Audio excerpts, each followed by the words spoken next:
A very good afternoon to the Assembly of Dignitaries, respected Principal Sir, exemplary faculty member, and the most inquisitive audience. With great joy and immense exultation, I, Akanksha Srivastava, am honored to welcome you all in the workshop session, publishing insightful articles by Ms. Sangeeta Menon of the International Conference conducted by the Department of Commerce, Shahid Bhagat Singh College, University of Delhi. Individually, we all are a drop, but together we are an ocean. This ideology illuminates our department. The Department of Commerce is one of the most coveted departments of the entire University of Delhi, which provides a plethora of opportunities to young leaders and professors to showcase their talent in a recognizable manner. International e-conference on advances in business and management intends to provide a platform to disseminate knowledge and share experience in dealing with the advances in the field of business and management between researchers, practitioners, and developers working in and around the world in order to cope up with the ever-changing business environment. I will now request Dr. Pooja Goyal to address the gathering, spread light on today's workshop, and welcome our esteemed guest, Ms. Sangeeta Menon. Over to you, ma'am. Thank you.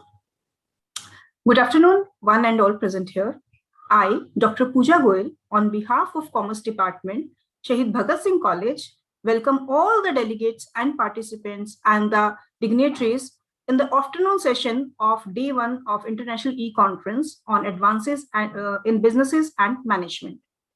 Writing research paper is the most important means of communicating scientific work.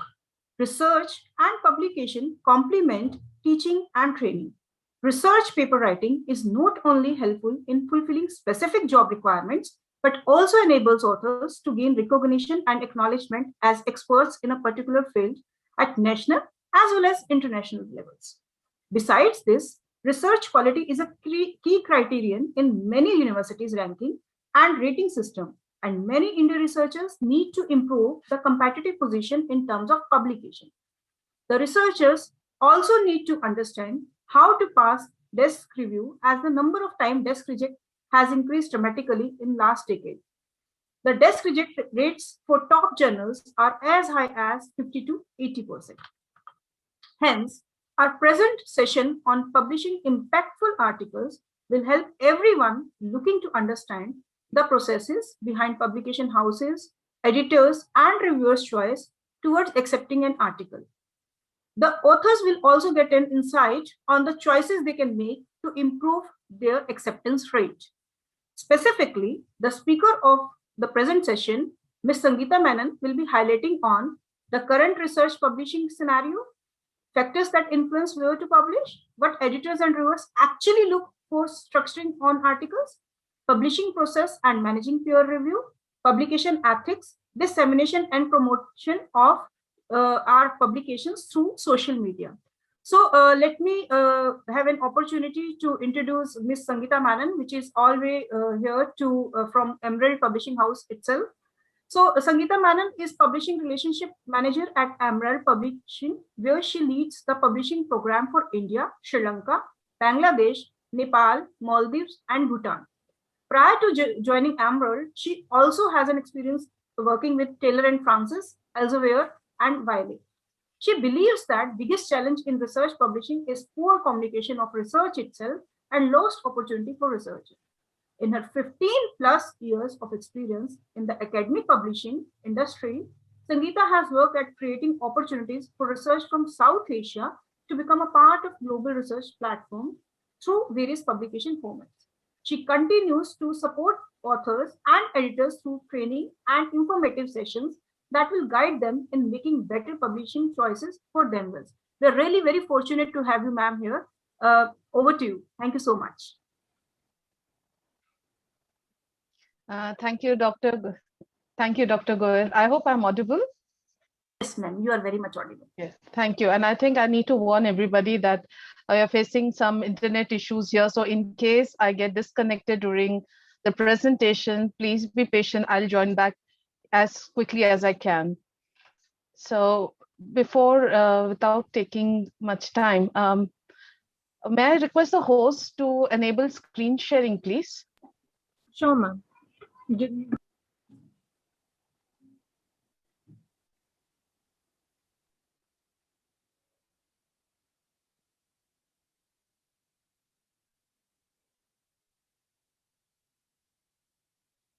Still showing as disabled. So yeah, I think I got it now. Thank you. I hope my screen is visible. Yes, ma'am, it's visible. Okay, thank you so much. So let's just start with a little background about Emerald Publishing. We were founded in 1967 at Bradford, West Yorkshire, which means we are just about 53 years old. We are very young compared to a lot of our competitors, which also has been our biggest advantage because we were able to transform and adopt the new publishing manners very, very quickly. We didn't have a very heavy legacy, and that's what has put Emerald Publishing in the forefront in today's time. So regarding subjects that we cover, our core subjects are business management, education, engineering, and information sciences besides the others. We are connected to over 500,000 researchers in over 130 countries. We have over 109 million visitors each year to our website, and we see over 30 million article downloads each year. And these numbers are constantly growing, I'm happy to share. We are also known for supporting early career researchers and offer support to all authors throughout each stage of the publication process. This session too, as the previous introductions have also mentioned, this is not only about how to publish in Emerald. This is to help you all understand the processes behind publishing itself. So I'm bringing in my experiences of working with global publishing houses here. One thing to remember is all global publishing houses have very similar rules. And that's what I'm going to be discussing here. So we have also won the Academic and Professional Publisher of the Year in 2018 and more recently in 2020 at the Independent Publishers Guild Publishing Awards. So let's talk about publishing impactful articles. So why we are discussing this particular topic and not just about publishing articles, there's a difference. So when it comes to publishing articles, I think that entire conversation would happen in say about 30 seconds to 1 minute, perhaps. All you have to do is go through all this publishing, the author guidelines you get in any journal that you wish to publish in, and you'll know how to go about the process, what buttons to click and how to upload your paper.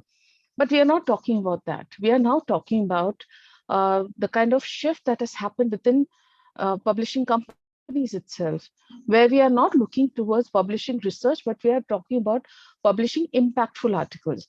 So the articles that are being accepted for publication are those that are going to make a difference in the industry, are going to be of interest to practitioners, is solving some kind of problem, or could be influential in changing government policies. So those are what we generally define as impactful. So the entire publishing now is looking towards that kind of transformation and that kind of research that can contribute. So the gap between industry and academics is closing. So all this while historically, when it meant publishing research, it meant you're only doing it for academic purposes. But here we are crossing that boundary, and we have been moving towards it for many, many years, in fact. So some of the facts that I like to discuss, and we will be discussing how all this influences in the coming slides. So first of all, is approximately 225,000 researchers join the research community each year. Now, why this fact is important is to remember that you're not just competing with the people around you in your institute, in your department, but also not even geographically in the same area. You're competing with international researchers, researchers from different countries who may have different or better opportunities or better training to get published. And you're competing with them to get published in the same journals. Now, that doesn't mean that you're at a disadvantage. It means that you have to learn certain methods that can help you have the same advantages. Making the smart choices is what we are looking at. The second fact is nearly 45% of the articles are returned to authors without even reaching the editor-in-chief. So, one of the things that you want to do when you're publishing an article is keep timelines in mind. You don't want any delays to happen. So when I say this point that 45% of the articles are returned to authors, this is not rejection that we're talking about. We are talking about papers which have missing information. For example, the corresponding author details are needed, but the person who has submitted has provided email IDs of all authors, or you need 5 keywords and 10 have been provided or 3 have been provided. In such cases, it's not the publishing house or the journal team that is going to make a decision. They're going to send the paper back to you and ask you to clarify, saying that please identify who the corresponding author is out of 3 or 5 email IDs that you've given and the names you've given. Or can you please, identify the 5 keywords out of 10 that can be used for this article. Now, what this means is delay in your publication timelines. That's why we want to avoid such small errors that add to your delay in acceptance. Thirdly, of the 55% that does reach the editor-in-chief, between 30% and 50% of all these papers actually end up as desk reject. So what people see as a challenge is about getting published. But I think your first biggest challenge comes at this stage when it reaches the editor-in-chief. So there are various factors that result in a rejection of a paper. And that's where you have to understand what are the choices that you make that make the difference between going past the editor's desk into peer review stage or getting rejected at that point itself. So it's not always about research quality, but it is also how that research is being communicated to the editor. And I will show some tips that can help you in this regard. Finally, over 60% of the articles published by high impact journals do not contribute to their impact factor. And why this becomes important is to understand that where you choose to publish your articles makes a lot of difference in the outcome that you're looking for. For instance, if you're looking to build citations, perhaps a high impact journal is not your right choice, especially when you are an early career researcher. You don't want to have you won't have the luxury of time for waiting for an high impact journal with very high submission rate and very low acceptance rate to take forever to come back with a rejection, quite probably. So you don't want to do that. We usually recommend this for more senior researchers who have already built quite a repository of published articles and can afford to wait to hear from a high impact journal. However, of course, it does not mean that you're not absolutely allowed to publish in such journals, but understand what kind of outcomes it is likely to get. High impact journals still have a lot of reputation that they carry with it. And it is always good to have a paper or two in such journals. But you have to understand what are the likely outcomes. So let's go over the publishing process in general. So desk review is where your paper is actually submitted to a journal. And there we have a person from the publisher side who's actually going through all the elements of the paper that has been submitted. So they're checking, has the corresponding author's details been given? Are the keywords right? Is the title, been provided? All these little elements. So this is where I had mentioned that 45% of the rejections happen. So this process takes about 2 weeks. So what is happening is when you send a paper with incomplete information or unclear information, you're losing at least 2 weeks of time before the journal comes back to you and says, can you please provide this clarification? So this is minimum 2 weeks. By the time you again resubmit, that could mean additional 1 or 2 weeks before it reaches the editor. So you want to avoid such situation and make sure that you follow the author guidelines very carefully and ensure that you meet all the requirements. Secondly is when you invite reviewers. So suppose your paper has gone to the editor-in-chief. Now the editor-in-chief decides to send it for review. So the selection itself of reviewers, finding the right reviewers and also reviewers who are available to devote their time for the review takes about a week or two. And then we usually give them about 6 to 8 weeks to come back with the review comments. Now, this is a little tricky because we as from the publisher side, we remind our reviewers to come back on time, make sure that the review comments are comprehensive and valid, So we want good quality reviews, but also within the timelines, and sometimes delays do happen. Then is your editor's assessment, which can take about 2 weeks, where the editor is looking at the reviewer's comments and deciding whether they want to proceed, what decision needs to be taken. So ideally, the time from submission to review feedbacks, it takes about 3 to 4 months. And once a paper is accepted, the paper should ideally be published within 3 months. So we are looking at a timeline of about 6 to 7 months on an average.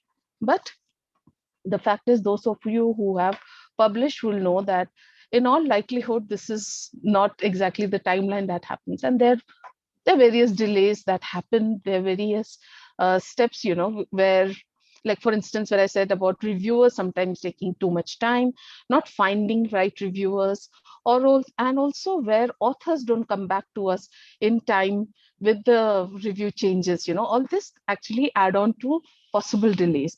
We as publishers, we try to work very closely with the editor to ensure that these timelines, our commitments are being met as closely as possible. So Emerald, for instance, has most of the journals usually have acceptance between 7 to 8 months max. So we are able to follow this kind of timeline very closely, but even then, I think it's a matter of experience from person to person and paper to paper. Delays do occur. So what are the top reasons for rejection? The first one is not following instructions, which is author guidelines. So now, I think one of those very common questions that I get from authors is that, why do you have so many different author guidelines? Even within the same publisher. So for example, if you go to Emerald Journal, one journal to another, you'll have different author guidelines. And of course, publisher to publisher, those guidelines could differ as well. So it's a pain point for a lot of authors, saying that, the paper, the content is exactly the same. Why do I have to format the way my table is given or the way my author's information is going and things like that? So now this is to understand that many researchers sometimes don't understand or, may flaunt the rule that you're supposed to submit to only one journal at a time. And the reason for it is that every time a paper is accepted for further, processes, you're taking the time, we are putting in the time and investment to process the paper. Each paper, even a rejection, is costing the company money and time. Then there's the other factor where some other paper may be getting rejected just because your paper has been accepted for further processes. So you're basically taking an opportunity from another researcher. Third is the chances of, two journals publishing the same paper, or also the many times authors would send a letter saying, oh, my paper has been accepted by another journal, so I'm withdrawing my paper. So to avoid such situations, the author guidelines ensures that at least that a manual step deters a lot of authors from making that choice of submitting to multiple journals at the same time. So just to give you an example, one of our authors, an Emerald author, had actually used this formatted structure for abstract while submitting to an Elsevier journal, for the only reason that Emerald's structured abstract format is considered an excellent format to get views and downloads. So using that, this author thought would be a great idea, and he submitted to an Elsevier journal, and Elsevier immediately rejected it, saying that this paper has been submitted to Emerald, just based on the author guidelines. They're not looked at any other element.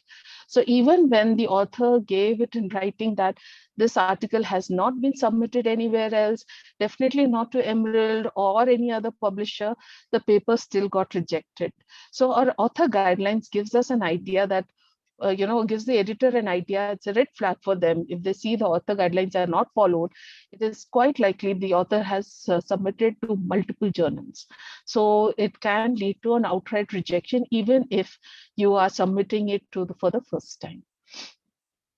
Second is an inappropriate to journal scope. So I think a lot of researchers undermine the need to read aims and scope of a journal. Like I remember at one of this in-person sessions I was holding, I asked a bunch of researchers, how do you identify the right journal for you? And one of the students was very, very candid, and he said, Tukka se. So it's just guesswork. But what the problem is that, when you don't read the aims and scope, you're just delaying the process for yourself. You're just going to get rejected. Even say, for instance, if it's an article on HR. So there are, say, about 100 journals in HR. There has to be some difference between each and every of these HR journals to stand apart from the other competitors. So if you have a paper in HR, just comparing it to a list and saying, oh, this is an HR paper, this is an HR journal, does not mean that your paper is going to get accepted. So ensuring that your paper is the right fit, you need to read the journal scope.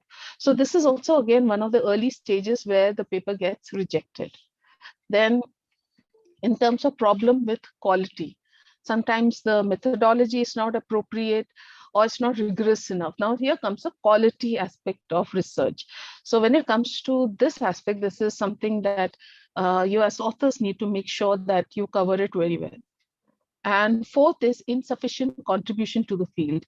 So like I mentioned, that it's not about publishing research anymore. It is all about what kind of contribution it is making to the field, whether it is going to be of use to practitioners. Is it something that solves a problem for the industry? Is it adding something new to our existing subject knowledge? And also it could also be something that influences, government policies, for instance. So if it is not making any contribution, it is a paper, it's a topic that has been done before, but it has very little new to it. So it is going to lead to a rejection. So why do people publish anyways? So when it comes to publishing, like I said, you need to understand what are you trying to get out of publishing. For some, it is about like 80% of our authors, they say it's for career progression and personal development. So it is all right to have that aspect in your mind very clear, but you understand that what kind of choices you need to make so that your paper, where you worked so hard to prepare a paper, should be working for you or in your favor, for months or even years after this paper is published. So understanding that becomes very important. So some do it for receiving external recognition, some do it to share knowledge and experience. And in case of white papers, it is to promote a particular company, for instance. So based on that, you will choose what kind of publishing avenue is the best choice for you. So one of the points I had initially mentioned is impact factor journals. So this is where you can relate to it and say that as an early career researcher, if you want to create that kind of repository of published articles, maybe a high impact journal is not your right choice. You want to publish in reputed index journals to make sure that you are able to get your papers published as quickly as possible, try and build citations, and that's going to be very helpful to you. But if you're a senior researcher, for instance, your chances are that your research way of putting it together is much more refined, or it's a contribution that can really make a difference, and high impact journal is very likely to take it up. And because you already have that kind of publication background to yourself, you can afford to wait for the time for an impact factor journal to come back to you. So all this makes a difference in the kind of platform or avenue you're choosing to publish in. So let's talk about how to select the right journal. So again, this presentation is going to only give you certain tips. It's not possible to cover everything related to publishing, but hopefully some of these tips will help you. So please remember that choosing to publish in a journal is always an investment decision. So one of the advices we always give to researchers is, once your paper is ready, pause and actually investigate what kind of papers are the, what kind of journals are the right journals for you. You should always have at least 3 to 5 journals in a list. So you know that the minute you get a rejection, you do not waste your time. You immediately submit to the second one. Hopefully your paper is also formatted as per another journal so that you are able to submit very, very quickly. This desire to wait for the editor to explain the decision does not always work. It's not possible for editors to actually devote time to explain each and every reason for rejection. There are various reasons a journal can reject, and it's not just always about the quality and topic. Sometimes there's to be able to publish very quickly, for instance, a journal can only take a certain number of papers in the first stage, that is moving to the peer review stage. So if your paper unfortunately falls into the category where they are not able to accept any more paper for the next stage, it might lead to a rejection from the journal. So it only means that you have to go through another another journal as quickly as possible. So the things that you will want to consider is what kind of readership it has, what are the recent articles, because just going through the index, going through the content of the journals that you read, you'll get an idea of what topics are trending, what kind of research is likely to come up, or what kind of interest could come in the next few weeks, for instance, or next few months. And you can plan your next paper accordingly. What kind of communication it has, what is the internationality. For example, you have very good local publishers, but the difference is the how far the reach is. That's where the difference comes between local publishers and a global publisher. So it's about reach and network and how far the paper can be taken. So what are the likelihoods of acceptance? Nowadays, you have a lot of publishers who are now revealing this information. What is acceptance rate? What is the rejection rate? So once this becomes a norm, I think it'll become more easier to identify those journals.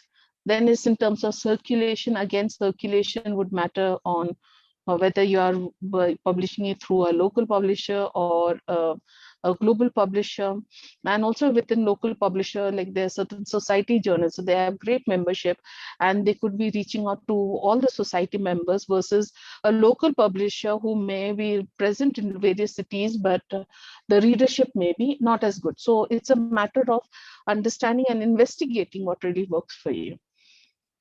So also then you have to think about what kind of paper you're planning to write. So whether it's a practice paper, research paper, a review, is it a viewpoint? And this is where, again, I want to emphasize on the point that you need to read the aims and scope of any journal that you're publishing, so you understand whether your paper can be accepted there or not. So if you're trying to publish a case study and or say about, it's an HR paper, for instance, it's on case studies, and it's a case study and there's an HR journal, but it does not publish case studies, then you're just wasting your time. And you should actually be looking at another HR journal which probably accepts case studies. So reading the aims and scope becomes, again, very important here. Then comes this, if you have an open access mandate, we, of course, in Emerald, we are in the forefront when it comes to publishing open access. And so are other global publishers. Technically, all publishers are now open access. The difference is also in the kind of open accesses that we have. One thing good that you'll find, good news for all of you here, is that Emerald also publishes what we call Emerald, Platinum Open Access Journals, or we call them EPS, Emerald Publishing Services Journal. And these journals are sponsored journals, which means you can publish open access. you will not be charged at any point of time for publishing, and there is no reading charges. So these are truly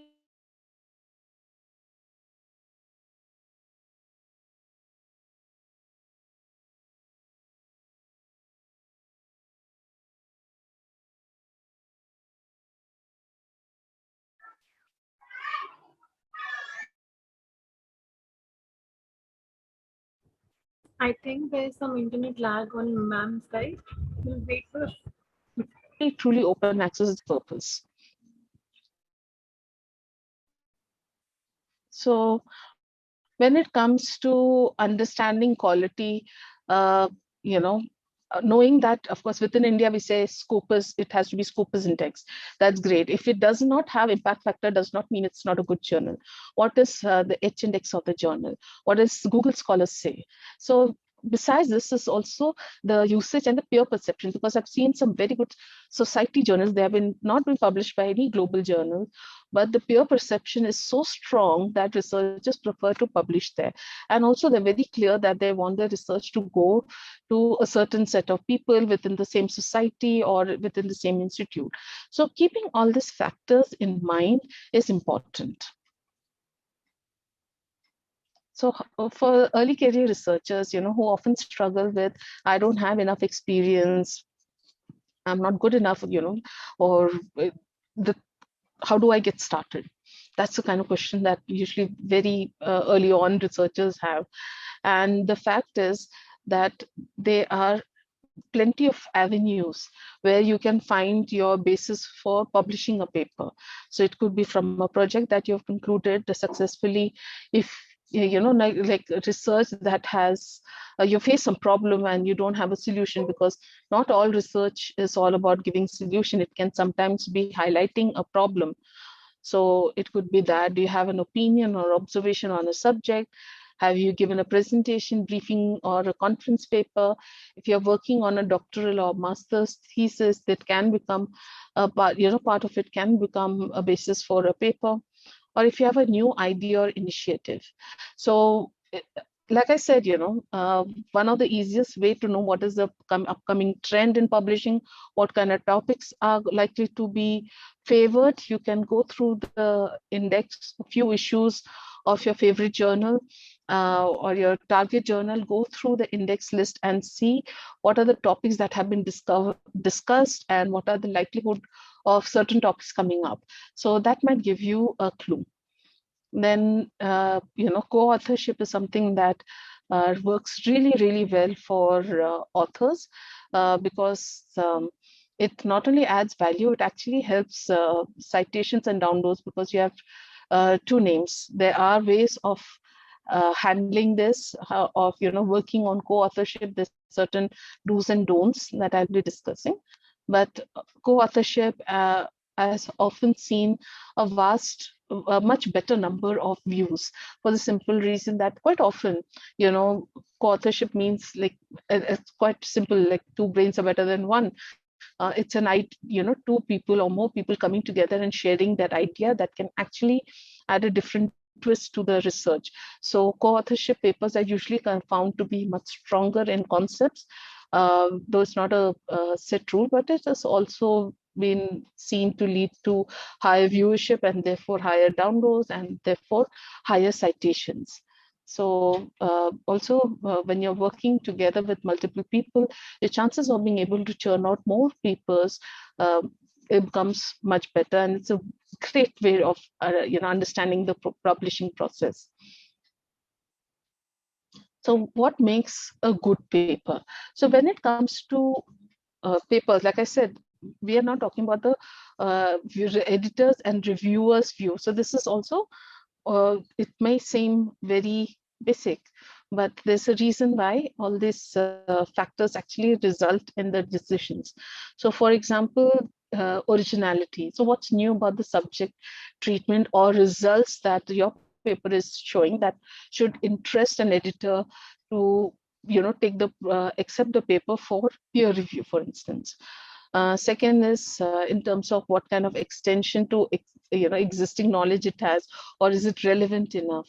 So these two factors. Then is, of course, research methodology. Are your conclusions valid and objective? Then comes clarity, structure, and quality of writing. Does it communicate well? So when it comes to non-native English speaking countries like ours, I think a lot of researchers, we uh, often struggle when it comes to language or expressing it in writing. Um, and this is not just about grammatical errors.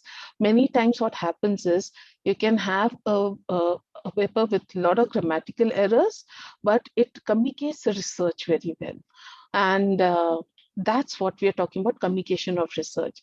Just to give you an example, I did have an editor who had written to me saying that I've received a paper from Malaysia, but I'm not sure whether I'm reading it correctly. And he shared the paper with me, and it had, but naturally, you can make out that this English is not the author's first language. So there were a lot of grammatical errors. And I wrote back to the author asking him to work on it a little bit so that the language is clear. And I had to work with the author for at least 3 different rounds. And even when the paper came back the third time, I can assure you there were grammatical errors. But the fact is, at that point of time, the editor, when he read it, he said, okay, I'm now sure that he's talking about, the research that I was really, really interested in publishing, and the paper got accepted. Now, this happens very rarely because editors usually do not have the time to go through each paper in detail. So this is a rare occurrence, and you want to make sure that your paper communicates well. How do you do that? Are some of the tips I will be sharing in the coming slides.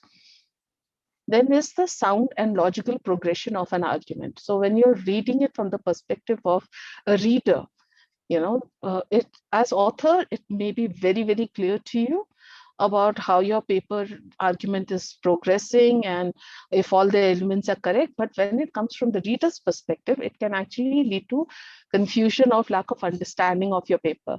So that doesn't serve us well, because ultimately the aim of a research paper is to reach a wide audience, those who can actually learn from your research. So if it is not very clear, it might require revision, or it might get rejected in the first instance itself. Then is theoretical and practical implications, the so what factors. So like I'd mentioned, we are talking about impactful articles and not just about any article. So here the authors, the editors and the reviewers are looking at what are the future possibilities for such research. Then comes the recency and relevance of references. Now, this might come as a surprise for many people. So when it comes to editors, most of them get high number of submissions, and being an editor is an additional responsibility for them besides their other responsibilities to institutes that they are associated with. In such cases, it's not possible for an editor to go through each and every detail. So the editor's first step is to see whether the paper is good enough to go into peer review. That's all they're looking at this first stage. So to make that decision, they're looking at a couple of aspects. One of them would be the title of the paper. Is it interesting enough? Does it give an idea about what the rest of the paper is about? Secondly is the abstract itself, because your abstract is a condensation of your entire paper. So that should give them a good idea about what it is all about. And the third thing is references. So now again, I'm not saying that the papers get rejected based on references, but there are certain cases where it might raise a red flag for them. For example, in 2021, you're writing a paper, but the references are coming from, say, early 2000, or if it's coming from 2015. So if there are multiple such instances, the editor it's going to be a red flag for the editor, thinking that perhaps the paper is not relevant enough, or it uses old data. So what I mean by red flag is that they are going to look at it a little more carefully, in the sense that there are certain topics that require you to cite papers which are much older. But if it is an attempt to fluff up a paper, a lot of authors do that. They put 2 pages of references just to make it look like they've done a lot of research. But when it goes into peer review, the reviewers or even the editor would notice that there are unnecessary references been added. So that leaves a negative view. So they are looking at all those aspects for deciding whether the paper should go for the next stage or not. And one of them being, like I mentioned, references. Then comes the internationality or the global focus. Always remember that you're not just writing for a geographical region. There are certain topics that can be niche, but in general, you're writing for an international audience, which also means that the kind of jargons that you may be using, that needs to be kept in mind. The kind of how the paper is put together needs to be kept in mind, which is why we're having the session, understanding how the title, how the paper needs to be structured, so it meets the global standard. Then is adherence to editorial scope and objectives of the journal. Like I mentioned, without reading aims and scope, many people submit the research and it gets rejected. So that's just an instant rejection. You want to avoid such situations. Then is a good title, keywords, and a well-written abstract. So this I mentioned, how the editor will look at certain aspects just to ensure what kind of paper it is, and they're going to make a decision in 15 to 20 minutes on an average for a paper. So that's where you need to work on. So let me come to structuring your paper. So when it comes to structuring your paper, the method that we usually advise is start with preparing your figures, tables, theory, or your data and proposition. Then prepare your methods, results, and discussion section. Then prepare your conclusion and introduction. And the very last thing that you prepare is your title and abstract. And there's a reason why we follow that. So when it comes to title, for instance, you want to make sure that the phrase introduces the paper catches the reader's eye. So the reader should get intrigued or interested in understanding what the paper is about, or it gives a very clear idea so that it generates that interest to know how you reach that particular conclusion. Then it should include keywords that will identify the focus of the work. And also this location of this keyword becomes very important, and I will be discussing how to prepare a good title shortly. So when it comes to keywords, one of the things that you want to look at is what kind of phrases would you search for your own kind of paper. For example, when it comes to a term like AIDS, for instance, would you search for a paper saying AIDS, or you'll write autoimmune diseases? So based on that, you'll know what kind of keywords are going to likely to work for you or your paper. Then comes being descriptive. So making sure that it mentions topics, subdiscipline, methodology, and significant features as well as possible. So again, when it comes to keywords, those are the words that have which are repeated over and over again and are relevant to the paper itself. And like I mentioned, when it comes to jargon, you need to be a little careful whether it is, a word that is only known within a particular geographical region. Is this something people are likely to identify globally? And then your keywords have to be used in your title, in your abstract, and frequently during your manuscript for high visibility. So when it comes to introductions, now you can do this with Scopus Index journal or high impact factor journals, good journals. Go through the introduction section of all these journals. And what you'll see is that in general, the questions that I have placed here is what is being discussed in the introduction section. So a good introduction section, I'm very sorry, I'll just need to pause for a quick second.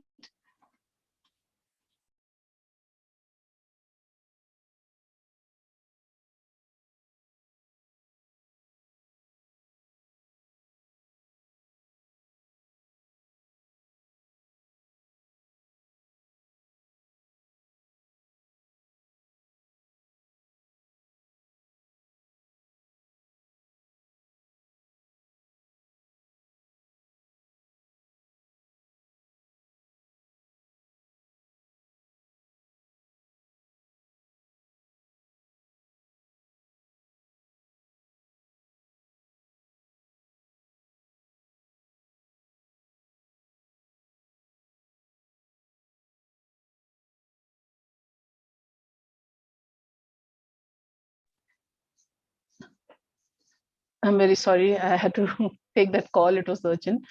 And thanks for your patience. So, like I was mentioning, that when it comes to introduction, go through the introductions of your Scopus Index journal, high impact journals, and you'll notice that there's a particular structure that they're following, or they're answering these 5 basic questions that I placed here. Like, what is the problem? Are there any existing solutions? Which one is the best? What is the main limitation, and what do you hope to achieve? So you'll find a combination of these questions that help prepare a good introduction. So from that, you can consider adding the following. So whether it's a quote from a previous research, if you're adding something new to a subject, then make that very clear. If you're adding something to a previously existing paper, for instance, or research, so you can make that clear. Any recent work that you wish to cite, don't self-cite unless it is relevant. Any work that is not your own must be referenced. And in case you're even using your own previously published work, it must be referenced, because you don't want it to be flagged for self-citations, or plagiarism, so accidentally plagiarized paper. So you want to make sure that these aspects are covered. So basically, like I said, when it comes to providing a strong introduction section, you need to see how well you can answer these questions here. When it comes to methods, always indicate what are the main methods used and demonstrate that the methodology was robust and appropriate to objectives. So what I mean by this is that it's very, as researchers, when you're working on a paper, you're very clear about the choices you have made, but you need to think from the viewpoint of the reader. The reader wants to know, why have you chosen that particular method, for instance, or what is the reason for taking that particular sample size, for instance, to help them understand your thinking. That needs to be clear from your method section. So focus on the main story, which is your main stages of your research, but anything else that you want to add should always be given in a separate section, which is in the appendices. So stick to the basic methodology. Give an idea to all your readers about why you've chosen that particular method, or that kind of sample, particular sample. And that's how you make sure that your method section is covered well. When it comes to results, a lot of people tend to go very verbal in this section. What you'll want is to focus only on the essentials. You stick to the main facts with what has a wider significance. You don't want to give details on every statistics for your result. So what essentially we are talking about in the result section is, what are the really significant facts that emerge? Again, any additional information you might want to put would either come in the appendices, or depending on, again, what you're trying to share, it could come in conclusions also. But only stick to your main facts in this particular section. When it comes to discussion, what you want to consider doing is, if you want to provide an interpretation of each of your results that you have presented, if your results are consistent with what other investigators have reported, or if there are any differences, then why do you think they are? If there are any limitation, this is a good place to indicate that. And does your discussion logically lead to conclusion? So one of the things that we see very frequently when researchers prepare the paper is unconscious bias slipping in. So they don't realize it when they prepare the paper, but what you all want to see is you want to avoid is making statements that go beyond what the results can support, like I mentioned here. So sometimes this unconscious bias results in making bold statements and your paper does not support it, or even introducing new terms or ideas at that point of time.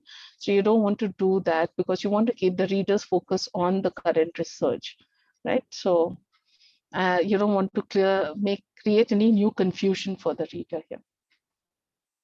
When it comes to the conclusion section, you want to again present a global and specific conclusions.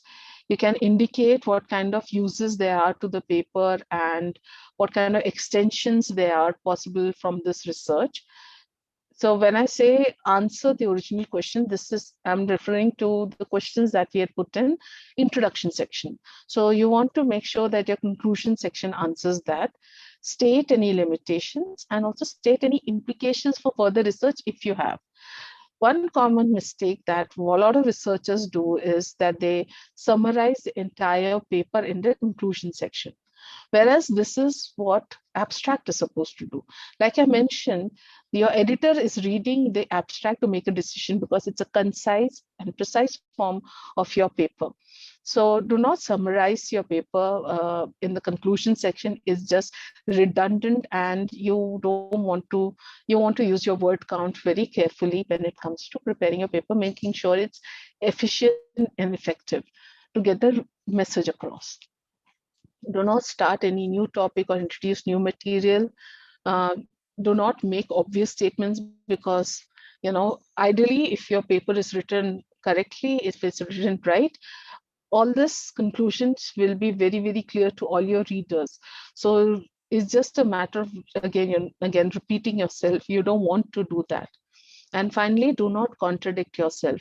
Again, like I mentioned, unconscious bias is something we see quite often, where researchers may start off the paper with a particular thought process in mind, with the idea of what kind of results they're going to get. And when they don't get it, that's fine. They might have put it in the results, but when it comes to putting the paper together, it seems very contradictory when you mention the kind of expectations that you had. So again, you want to make sure that your conclusion stands by whatever your research has been saying. So when it comes to polishing your work, please remember that we as publishers, we have copy editing and proofreading services. Now, this is when the paper gets accepted. Now, this is free of cost, and this is part of the process. So whenever we get any paper, we do have proofreading and copy editing done. But even so, I'm asking you as researchers to do proofreading and polish your own work. And this is because, like I had mentioned, it's not about grammatical errors. It's more about the communication of research. And you want to make sure that you up your chances as much as possible. So when it comes to your paper, you want to make sure that your incorrect grammar is addressed as much as possible, spelling errors, punctuations, flow and transition or sense problems are taken care of, any typographical errors, all this, which can give the editor a feeling that the person may not be able to express the research clearly or has not bothered to clear the paper, may actually lose the interest of the editors. You want to make sure that you cover these aspects as well as possible at your end. Then comes the accuracy of any mathematical or statistical content. You want to make sure all your references are complete and accurate. Ensure there's consistency over your manuscript. Know what your common mistakes are. Yes, using a spell checker is great, but it's not a complete solution. And always share your draft with someone else, because they'll may be able to catch more errors or breaks in the logical flow of your paper than you may be, because you have worked on it so much. And this aspect I can speak very confidently about, because I worked as a copy editor in my early career days. I worked on 99 different journals on different subjects. So I could be working on a paper from, about quantum physics, and next thing would be on food technology, and third would be on marine biology, for instance. And of course, I'm not an expert in any of those subjects. What I'm an expert of is to be able to read a paper in a manner that ensures a reader can understand, comprehend, and there's a flow. There's a flow to all these papers. And we'll be, as a copy editor, I was trained to catch errors and breaks in logical flaws of sentences. And this happens very often. So even small things like, not being consistent with the term, you're expanding the term somewhere and giving the condensed form somewhere. All this is part of the issues that you can take care of very easily at your end. So coming to discoverability of an article. So of course, I have shared a lot of information about the structure and all. But here is where we go a little deeper, because when you write a research paper, like I said, it should be working for you way longer after it is published, right?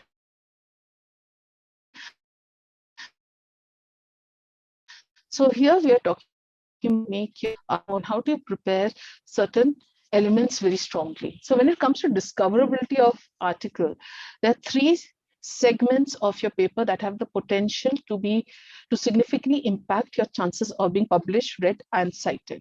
So what you're looking here is keyword, title, and abstract.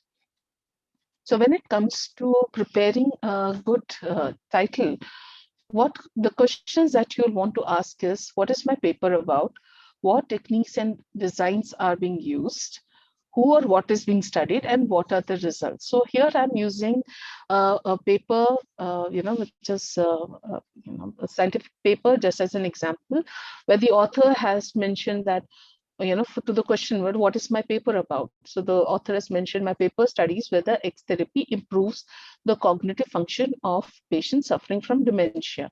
So what techniques and designs were used? It was a randomized trial. Who or what is being studied? I studied 40 cases from 6 cities in Japan. And then there was what are the results? There was an improvement in the cognitive function of the patients. Now, what you have to do is, from this 4 sentences, the answers you've got, you need to identify your keywords. So the person has chosen X therapy, randomized trial, dementia, 6 Japanese cities, 40 cases, improved cognitive function. So these are the keywords that the author has identified. Based on that, you need to build a sentence. So like it says, the study is a randomized trial that investigates, and et cetera, et cetera. So basically it comes to 28 words using those keywords. So now in the next stage, you need to delete any words that can be removed without changing the meaning. And you can see, how the author has worked on it and brought down from 28 words to 18 words, where it says it reports improved cognitive function, randomized trial of X therapy for improving cognitive function in 40 dementia patients from 6 cities in Japan. Again, removing every redundant word, it has been reworded with a focus on the result, which is X therapy improves cognitive function in dementia patients, a randomized trial. So now the sentence has been brought down to 12 words. So 11 to 12 words is usually ideally a length a title should be, and it should not be exceeding this under ideal conditions. Again, because the keywords have been identified in the stage before, using them here again only helps.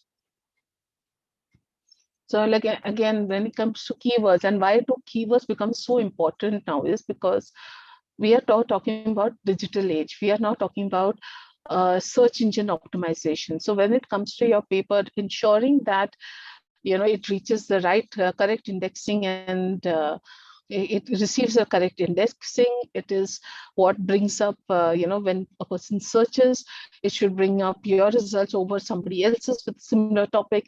All this becomes very important, especially in the digital age. And again, when it comes to publishing houses, search engine optimization helps our research go to further in the correct groups also. So this improves your chances of being cited. So there's one method, of course, we discussed, where your keywords are being identified when you're preparing a title.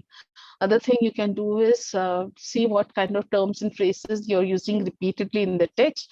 If there are any variations of the term or phrase, you need to look into that. Jargons, again, it's a little subjective. You need to see it is something that is more commonly known within a particular geography, or is it something that everyone globally can associate with. Include any common abbreviations of the term. And one of the best tips is just place your keywords into search engine and see what kind of results is coming up with. So that will help you understand what, how a person is likely to search for your particular paper. So when it comes to abstracts, like I said, your abstract is ideally a condensed form of your entire paper. An editor is reading an abstract, not your paper, to understand whether the paper should go for further, into further processes, whether it should go for peer review or not. So ideally, a very strong abstract plays two roles. One is moving from the editor's desk to the peer review. Second, if it's a well-written abstract, it should lead to better downloads, better views, and then better citations. And why is that? So if you go to any publisher's website, when you click on a paper you want to read, even if it's an open access journal, the three elements that you'll see which are openly available no matter what publishing model it is your title, your keywords, and your abstract. These three elements, like I said, is what improves the discoverability of an article.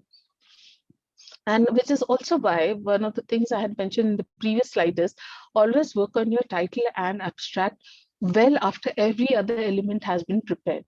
So what you want to do is, now you have already prepared your introduction, you have prepared your conclusion, methods, results, all the sections you have already prepared, and you're writing an abstract. So what you want to look at is, what kind of problem are you trying to solve? And what motivated you to do so? So you'll find your condensed, idea from in the introduction section that you've already prepared and the conclusion section. So how do you go about achieving your objective?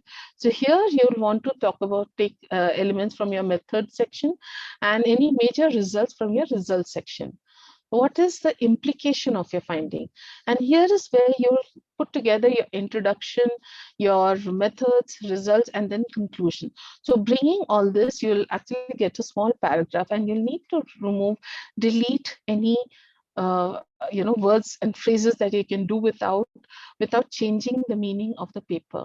Again, one of the best ways to study this is to look at the abstracts prepared. I'll again suggest you have a look at Emerald Journal's abstract, because we are known for the structured abstract, which is very characteristic of Emerald Journals and is considered an extremely strong way of preparing a very strong abstract, improving views and downloads and citations. So have a look at some of those examples to see, how they're answering this, how they're addressing this entire paper in just 100 to 300 words. So that would be a good way to start, and of course, practice makes it perfect.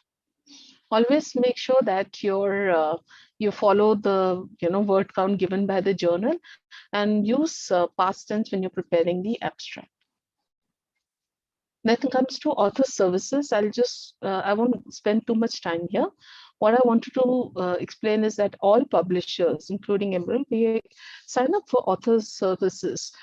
Here in Emerald, we have signed up with Heritage.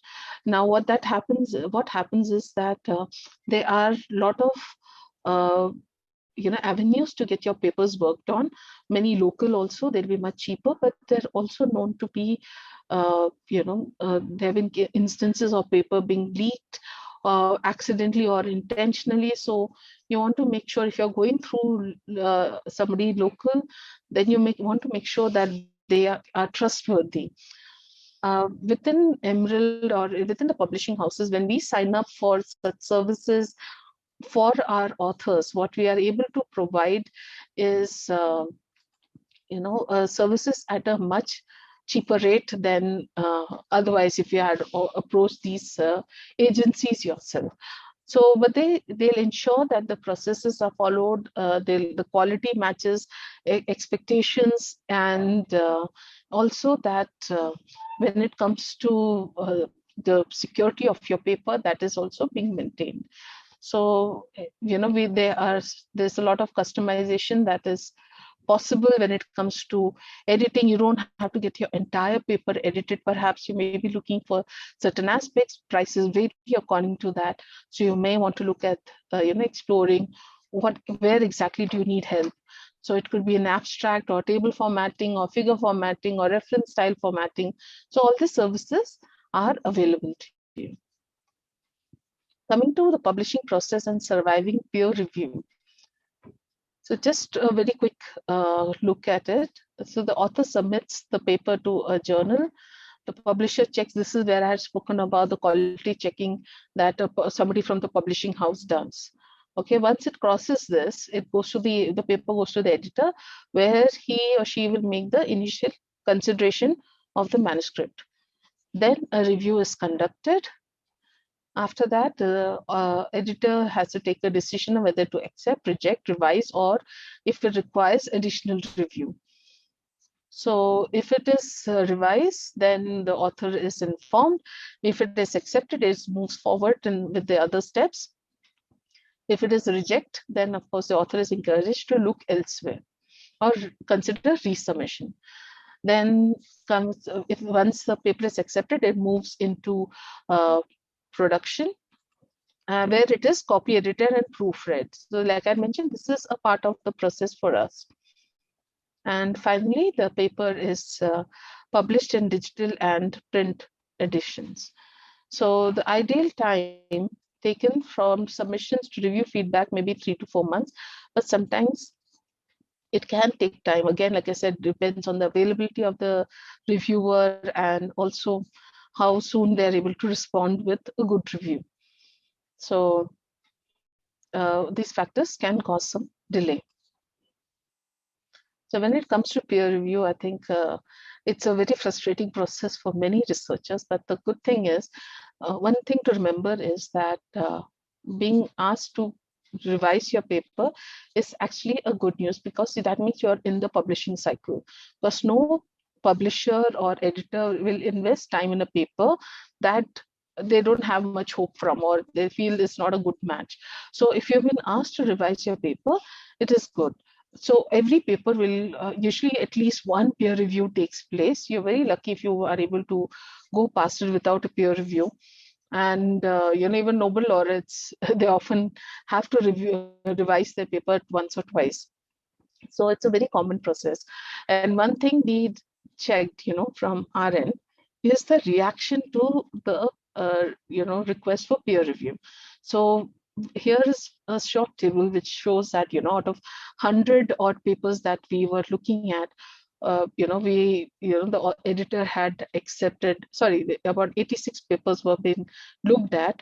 Out of the 86 papers, 48% were okayed for next step, 28% were asked to revise, and 24% were rejected. Now, the next stage, at the revision stage itself, 10% of the people, they actually withdrew the paper. Out of the 66, some were asked to do some other revisions, and 29% were rejected. So, and that stage we again see 6% withdrawal. So what this means for us is also that every request for revision is often seen as a very discouraging step. So like I mentioned, it's actually good news. It means that the authors, the reviewers and the editor see a potential.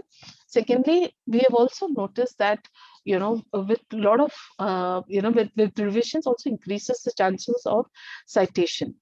And also because the paper usually emerges stronger.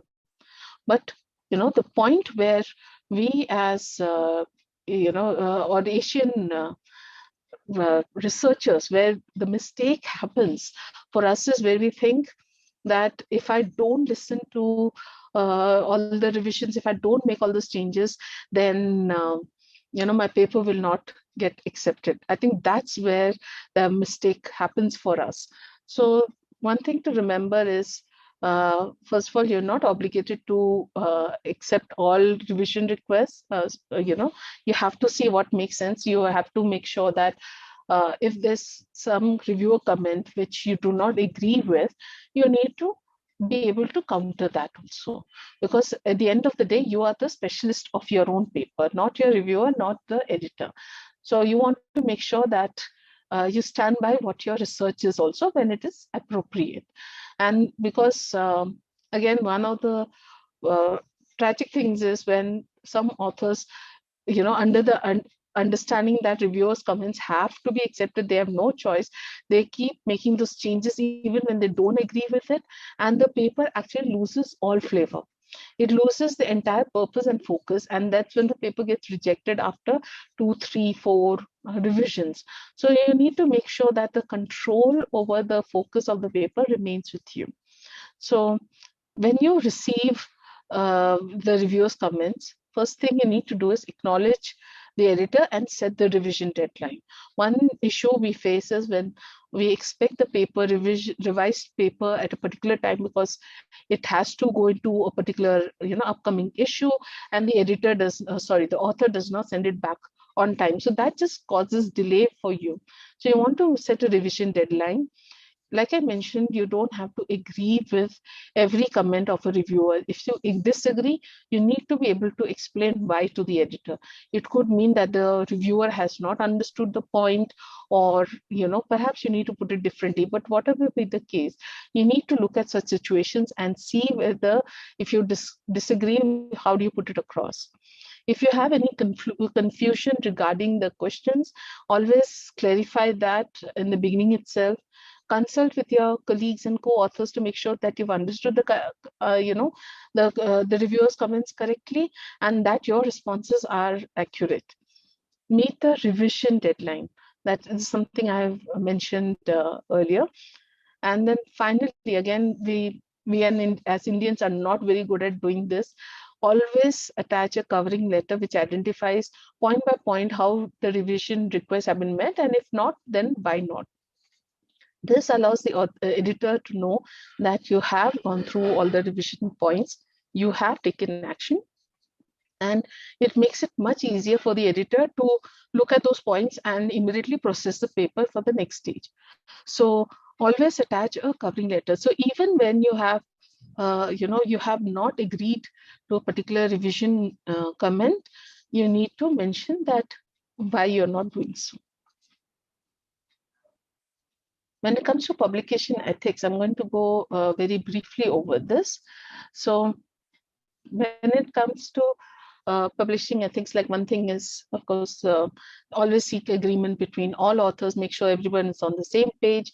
If there's any conflict of interest, that needs to be disclosed early on.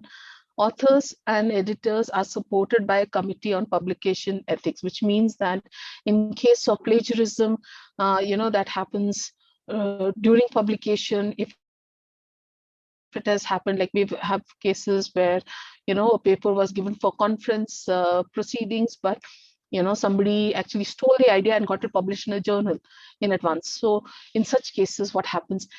All these situations are actually covered under COPE. So we do have a group of lawyers who actually work with the COPE committee to make sure the right outcome is right decision is taken. So I think in general, most people understand that you should not be submitting to more than one journal at a time. We see that when it comes to plagiarism, we don't have too many cases of it right now. We see, especially because I think most researchers understand how plagiarism tools work. But self-plagiarism is still an issue. Many people don't realize the need to give credit to, cite their own work sometimes. And any cases of plagiarism we see usually are related to, not citing properly. So we usually call it originality check. Now we don't call it plagiarism per se within the publishing company itself. So when it comes to your interviews and case studies, make sure your permissions are clear and ready upfront. I'm not going to be discussing too much about plagiarism or copyright. I have shared the website details. I would encourage you all to go through these reports, and for a better understanding, you can always come back to me if you have any questions. So when it comes to copyright, also make sure that you have the copyright in place, because without it, your paper is just going to get rejected again in cases of case study. So you're just wasting time then. And then finally, coming down to dissemination and promotion of your work.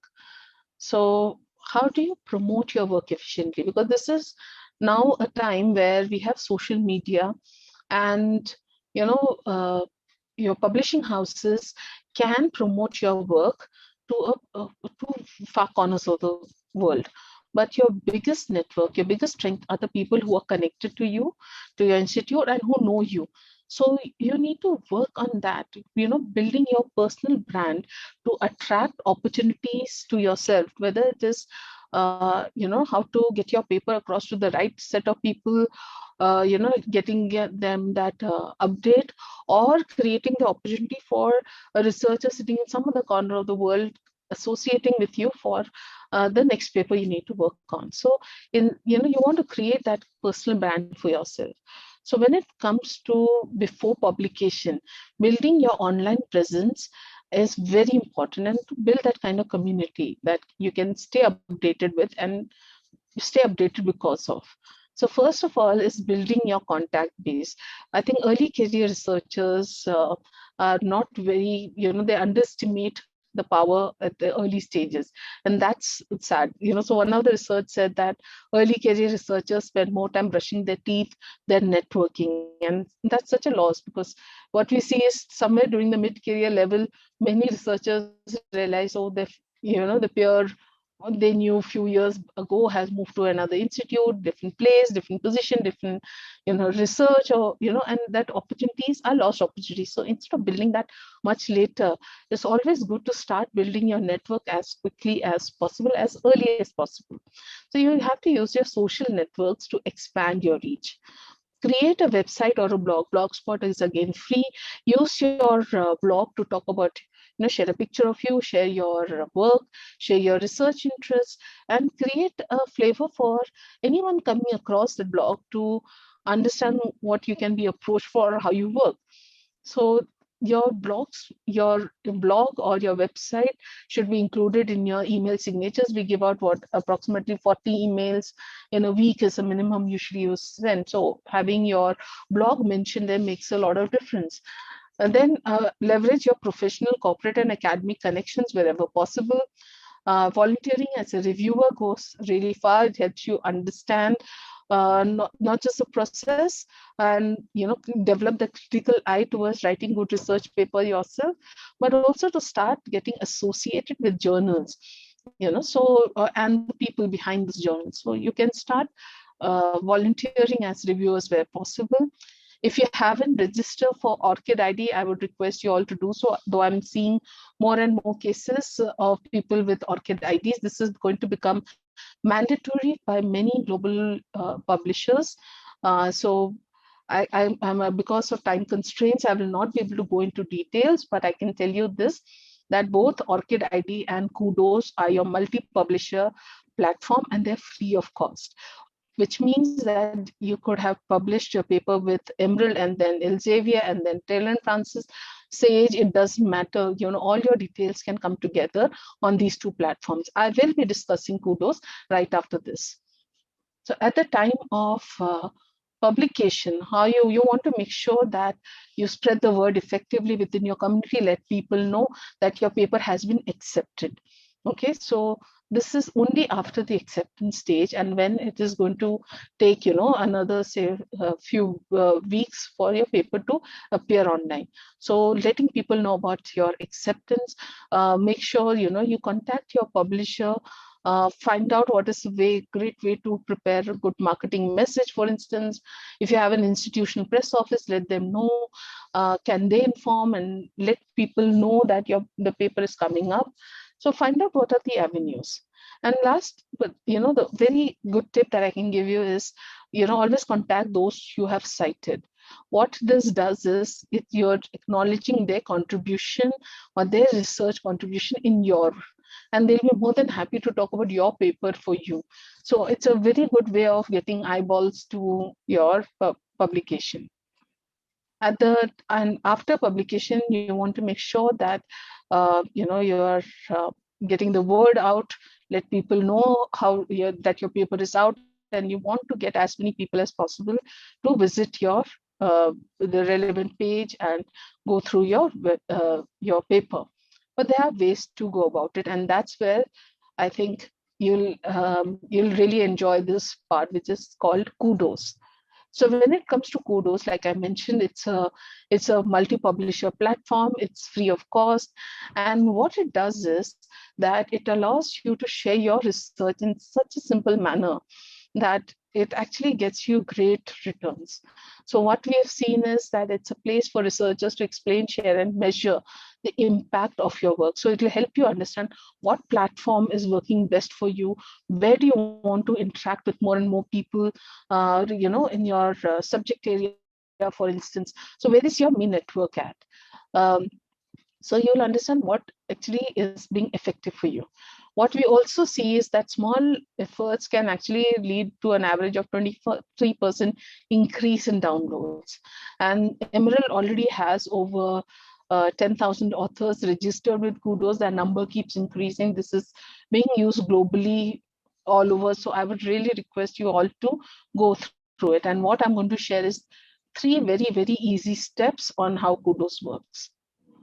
So step 1 is explanation. So think about this way, when you have to talk about research, when you're talking to, say, your supervisor, the way you explain it to versus somebody who's your peer would be different. So the kind of language also we use when we are publishing research is very formal. This is usually a technique of explaining. But when you're explaining the same thing to a friend, you might use very different terms. So first step is explaining it in very plain language, what your work is about. So it gives a personal perspective that helps your readers to connect with what work you're coming up with.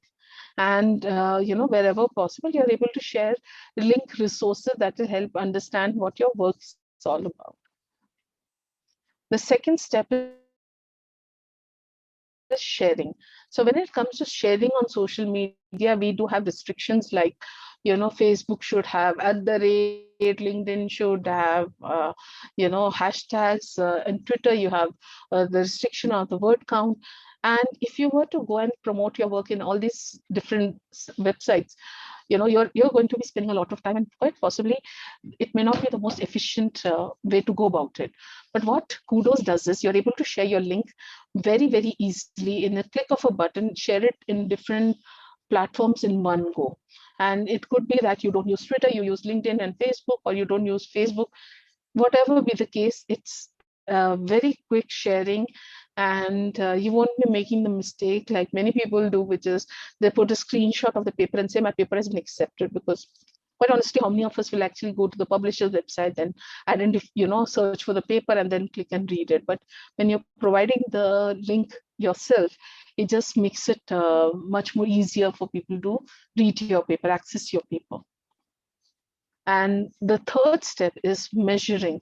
So like you can see, this information shows up as number of times it has been shared, how many clicks have been there per share, how many views your update got, how many people actually click through to read. All metric score is basically where, if you're not familiar with this, it also reads social media footprint of your paper or impact of your paper. Because there was a time when it was believed that Facebook is for trivial matters or it's for fun, and only serious talks happen on LinkedIn, for instance. And what about papers that may be cited in newspapers, for instance? They won't even get credit. But what we understand is research can have impact in different platforms. And so all metric scores, what it does is it is recording the footprint. So if your paper is being cited in a journal, for instance, so it'll give it 2 points. If it is being cited or mentioned in Facebook, for instance, so it might get 0.25 per mention. So based on that, it collects that information and shows what your impact of your paper is. Also, if you see from the little box that I've included, you can see that, based on the share and the kind of reactions the post has got, this person's naturally the platforms that are really working for this researcher are LinkedIn and Twitter with 12 and 11 referrals each.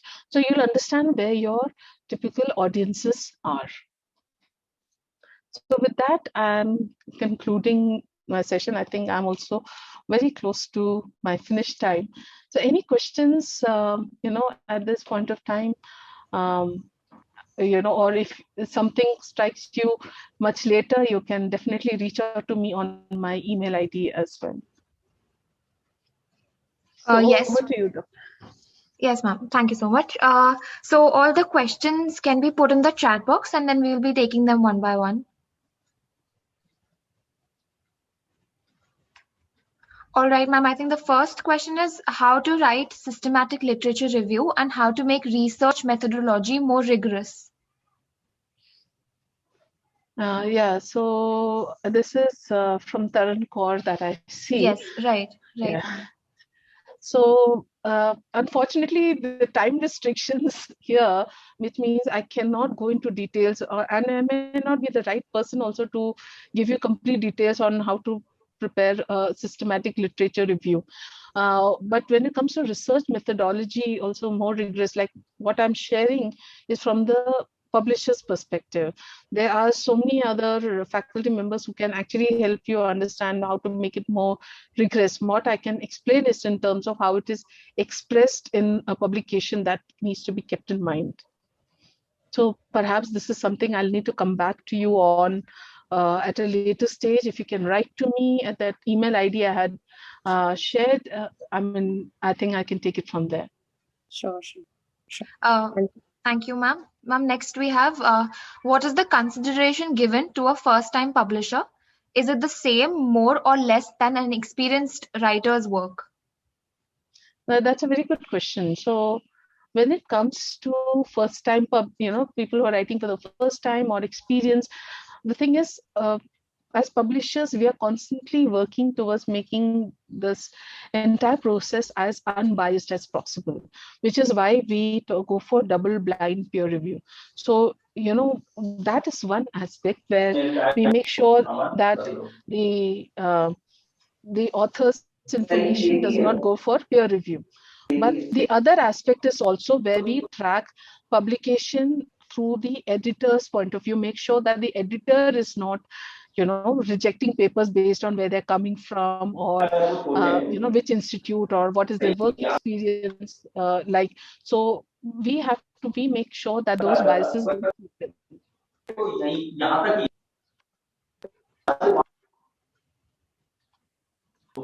So can we take the, is there any other question? I don't see any other questions right now. Okay. Sir, ma'am, just a minute. Yeah, sorry, ma'am, we have one last question from Devansh.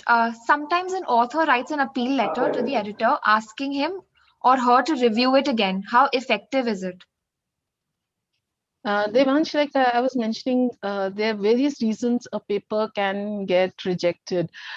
Sometimes the rejection happens because the journal cannot take any more papers. There's a timeline that and number of papers we need to have a repository, that how we set acceptance and rejection rate. And like I mentioned, the editors are very often working very, under very tight conditions. This is an additional responsibility, and it's not possible for the editor to engage in a conversation, going over the review again, explaining why and why not. So I would say that if you get a rejection from any journal, from any editor, it's best not to spend more time on that, but to work very quickly into submitting to another journal. So when it comes to writing to the editor for asking for any explanation or help regarding the decision, it's not usually very helpful. Right, ma'am. Thank you so much. Due to the restricted time, I won't be able to take up all the questions. So moving on, I now request Dr. Aarti Saini to present a formal vote of thanks. Good afternoon, everyone, and I'm sure this session was truly insightful for everyone. Sangeeta, it's always, good to listen to you, and the kind of insights which you share is definitely helpful for a lot of researchers who are present over here. And the pertinent issues which you have raised about the publication challenges, about the text rejection, how to deal with it, and the pointers like how we can improve our publishing and how we can improve our writing. There are a lot of important point which you have touched, and I'm sure that researchers should have made notes for them, that they should understand that it is directly from the Emerald Publishing, and the reason behind having Sangeeta, Ms. Sangeeta with us is basically that she will be able to show you the clear picture, like what kind of challenges, Emerald, these people face, and what do they expect from us. Definitely, we are working for for improving the like publishing in India and improving the research in India. And under the, like insights given by Sangeeta ma'am is definitely very helpful. And thank you so much, Sangeeta ma'am. And this is something very, I know this session was quite long, but we all stayed with you throughout the session. Thank you once again, and for being our, like academic partner for this conference. And again, I would like to convey my special thanks to our principal, Dr. Anil Sardana, our teacher in charge, and organizer, like conference director, Dr. Anil Kumar, Ms. Pooja Goyal, and the student team for making this session very fruitful for everyone, and possible. It is only possible because of your efforts. Thank you so much again. Thank you so much. Thank you so much, ma'am. With this, we come to the end of this session. We look forward to seeing you for the last session, which is the discussion forum, and it's scheduled after the lunch break. Thank you so much, everyone. So, Eva, again, I think I have to remind you for the word.